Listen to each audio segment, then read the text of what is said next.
Hi hello నమస్తే welcome to Andhraprabha. నేను Shravni. Natural star నానిని మాస్ గెటప్లో చూపించిన సినిమా దసరా.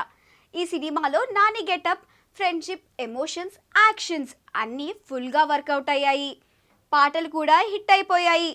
దసరాతో దర్శకుడిగా అరగేట్రం చేశాడు శ్రీకాంత్ ఒద్దెల. తొలి సినిమాతోనే తన మార్క్ని చూపించుకున్నాడు.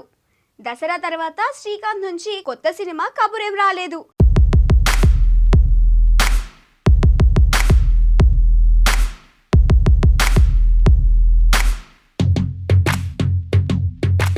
అయితే నానితోనే మరో సినిమా ఫిక్స్ చేసుకున్నాడనే టాక్.